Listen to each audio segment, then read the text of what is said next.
Finland, 1930. A fragile democracy, scarred by civil war. As economic hardship grew and fear of communism spread, a radical far-right movement rose, determined to crush their former enemies once and for all. Their methods: intimidation, abductions, terror. They nearly toppled the state until they crossed a line no one could ignore.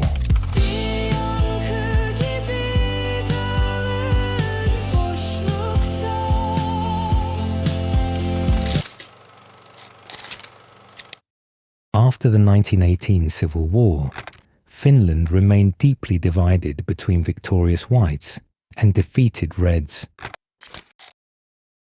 A collective fear of communism took root, creating fertile ground for extremist ideologies.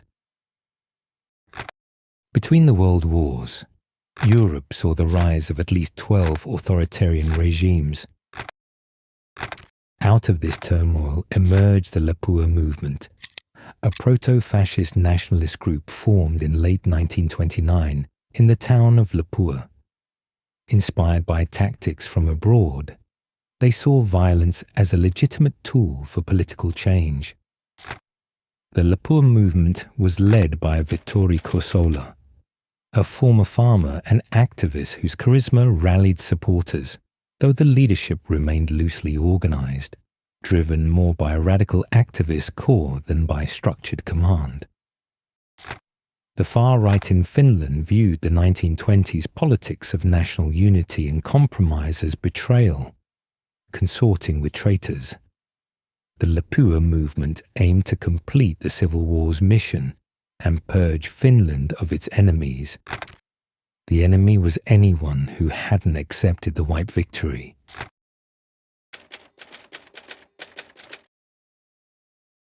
Reds, leftists, Democrats, even moderates who dared to seek reconciliation. The Civil War wasn't over, and they intended to finish it. The core of the Lapua Movement drew inspiration from European far-right movements, especially Italian fascism, and, like elsewhere, its strength came from war-hardened young men. In Finland, this dynamic was amplified by lingering civil war divisions, pushing the country repeatedly to the brink of right-wing dictatorship. During the rise of the Lapua Movement, 1929 to 1932, Europe was gripped by economic collapse and political extremism. Fascism was spreading. Mussolini ruled Italy. The Nazis were rising fast in Germany, and authoritarian regimes dominated Eastern Europe. At the same time, fear of communism was driving conservatives toward radical right-wing solutions. Across the continent, fragile democracies were under siege. In the 1920s Finland, the communist movement, though banned as an organization, remained active underground, operating through front parties and seen by much of society as a dangerous extension of Soviet influence.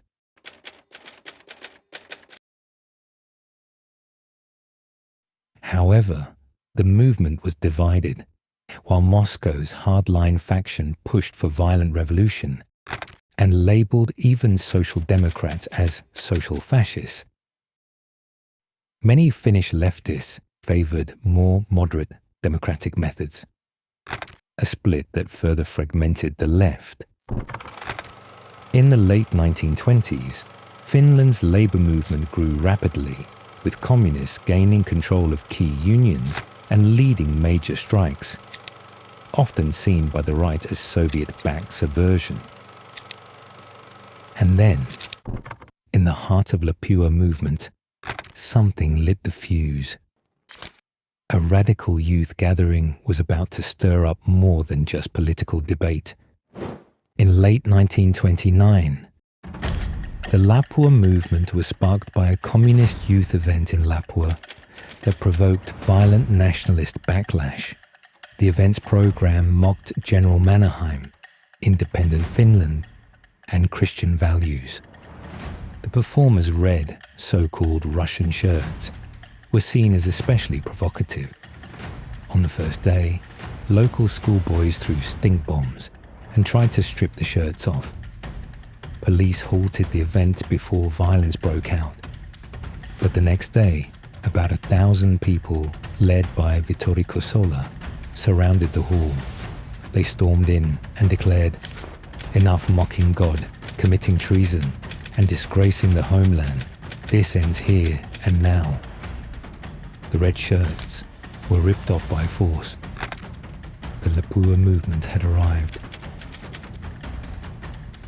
This incident was widely publicized and framed as a patriotic act, gaining nationwide attention. Capitalizing on growing anti-communist sentiment, the movement rapidly organized mass rallies and political pressure, gaining government concessions like banning communist organizations. The movement soon radicalized, embracing fascist-inspired direct action.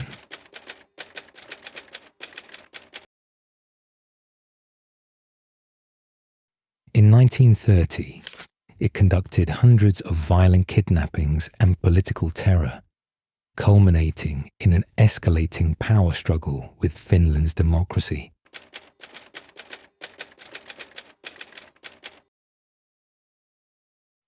Though the movement forced government capitulations, its extremist tactics alarmed moderates and sowed deep national divisions.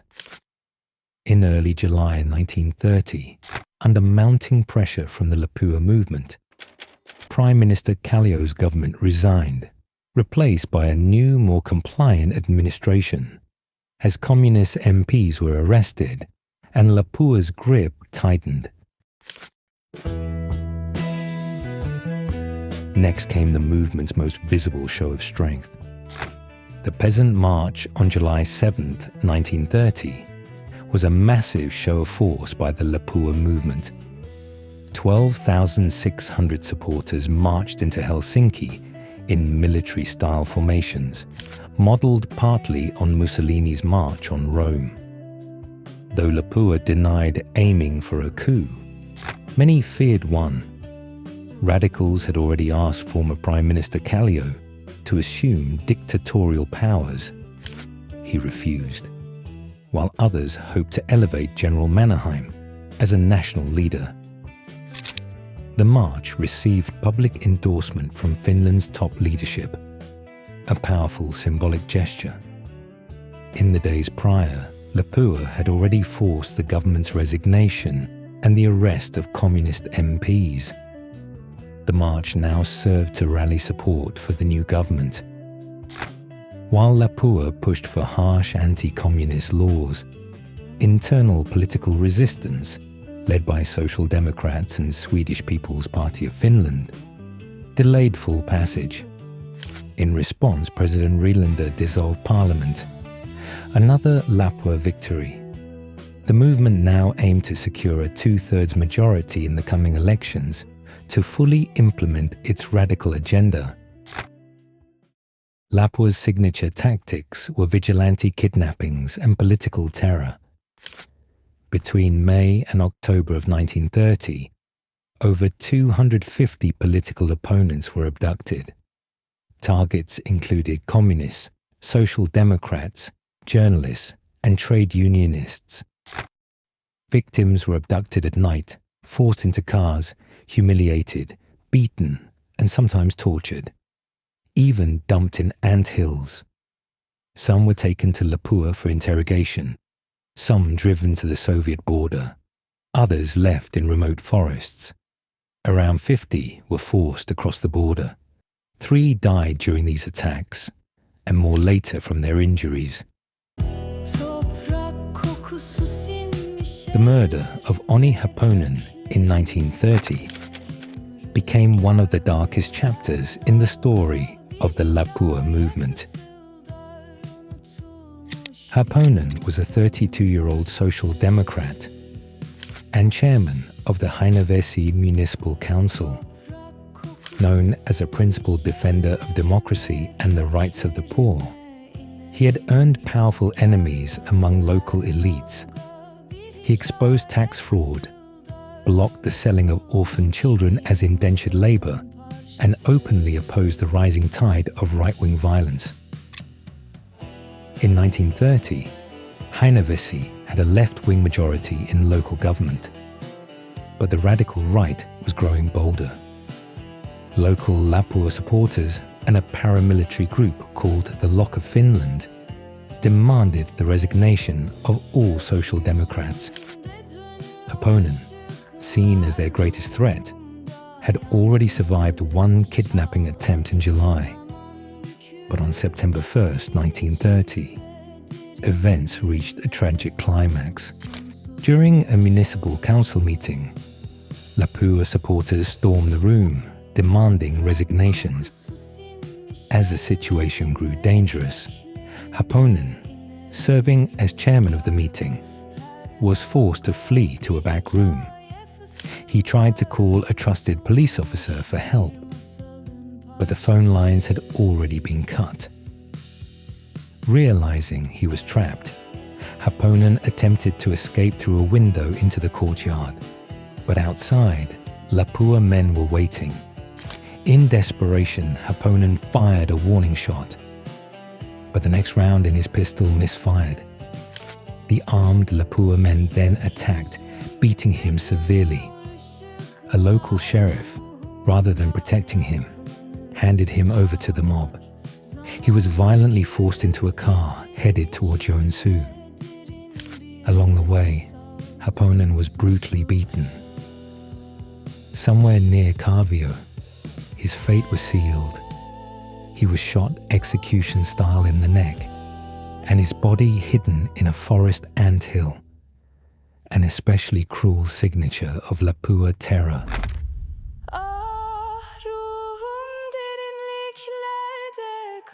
Two local men were eventually convicted for the killing, but it was widely believed they had taken the blame in exchange for payment. The true killers were never held accountable. Happonen's murder shocked Finland. His killing fueled outrage and resistance to the Lapua Movement, becoming a symbol of the danger of unchecked political violence. By the autumn of 1930, Finland's political climate was on a knife's edge.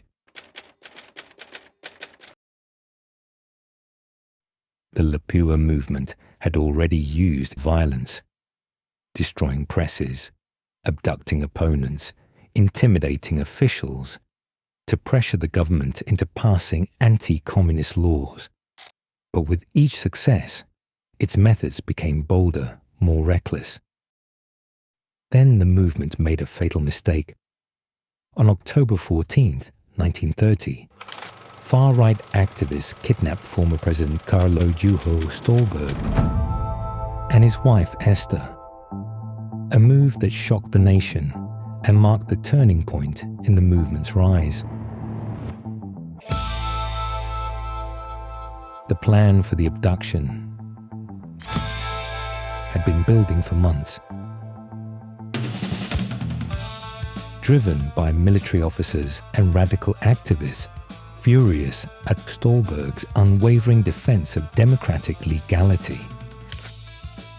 Though he had supported banning communist activity through proper legislation, Ståhlberg strongly opposed the Lapua movement's extra-legal violence and had publicly criticized its intimidation tactics.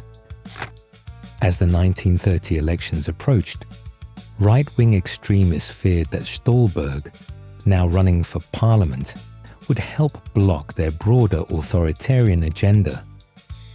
Propaganda against him had escalated, with some openly calling for violence. The operation was clumsily organized. On the morning of October 14th, as the Ståhlbergs took their usual walk near their home in Kulosaari, a green Chevrolet pulled up. Armed men forced them into the car at gunpoint.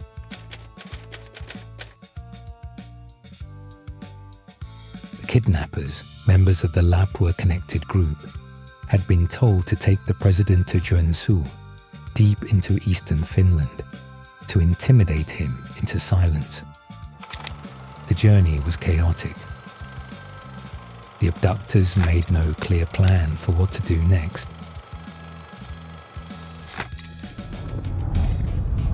Along the way, they berated hlberg for granting amnesty to former Red fighters and for upholding Finland's democratic system.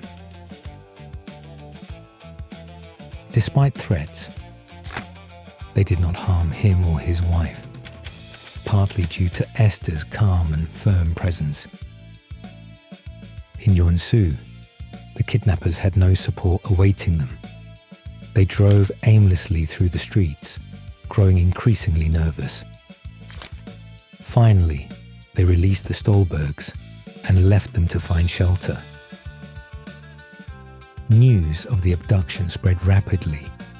By the time they returned to Helsinki by train on October 16, thousands had gathered to greet them in solidarity and protest against political violence.